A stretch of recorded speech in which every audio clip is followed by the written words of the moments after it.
नमस्कार दोस्तों। रागनी भाभी के ससुर यानी मेरे पापा लखनऊ पहुंच गए। रागनी भाभी ने अपना घूंघट ओढ़कर एक देसी बहू की तरह शर्माते हुए पापा का स्वागत किया। पहले तो पापा और रागनी में भी बहू ससुर का ही रिश्ता था। दोनों के बीच कोई गंदा ख्याल नहीं था। एक दिन पापा सुबह जल्दी उठकर जा रहे थे तो उनकी नज़र भाभी के कमरे पर पड़ी। मुन्ने की रोने की आवाज़ आ रही थी। पापा ने खिड़की में से देखा तो रागनी भाभी अपनी कपड़े निकाल कर सोई थी। उनका मोटा गोरा पूरा झलक रहा था और उनके बीच नाभि देखकर पापा का खड़ा हो गया। और भाभी का एक सेब बाहर लटक रहा था जिसका निप्पल मुन्ना के मुंह में था और दूध पी रहा था। पापा के दिमाग में पहली बार भाभी की यौन का ख्याल आया और वो बाथरूम में गए और वहाँ रागनी भाभी की याद में हिला के भाभी को लेने का प्लान बनाने लगी। पापा सुबह डाइनिंग टेबल पर बैठ गए। रागनी भाभी किचन में चाय बना रही थी।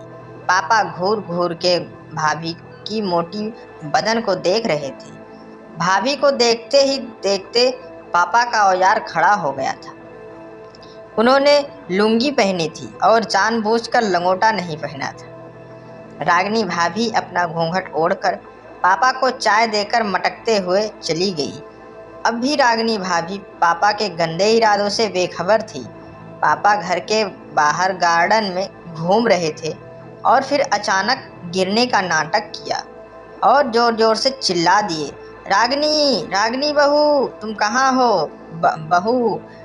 भाभी दौड़ते हुए आई तो देखा पापा नीचे गिरे हैं और उनके पैर में मोच आ गई है। रागनी भाभी का पल्लू गिर गया था पर उन्हें इस बात का ख्याल नहीं था कि वो झुककर पापा को उठाने लगी, जिनसे उनके बड़े संतरे पापा की आंखों के सामने थे। पापा का एकदम से खड़ा हो गया था और वो रागनी भाभी के गले में हाथ डालकर खड़े हो गए। भाभी ने अपना पल्लू ठीक कर घूंघट में अपना मुंह छिपाकर पापा को साथ लेकर उनके बेड पर छोड़ दिया। उनका पल्लू वापस गिर गया।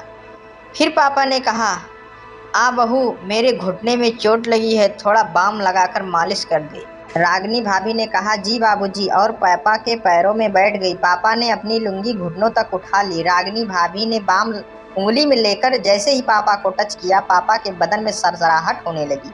उनका औजार तन गया जिसका उभार लुंगी पर से दिखने लगा, पर रागनी भाभी ने ध्यान नहीं दिया। पापा फिर से सोने का नाटक किया और पापा के पैर थोड़ा मोड़ लिए जिससे पापा की लुंगी और नीचे आ गई। उनका औजार भाभी की आंखों के सामने आ गया। पहले तो भाभी ने अनदेखा कर दिया था, पर पापा नींद में है यह सोचकर घूर घूर औजार देखने लगी और दांतों में होंठ दबाते हुए अपनी जीभ को होठों पर घुमाते हुए अब रागनी भाभी भूल गई कि यह ससुर का औजार है।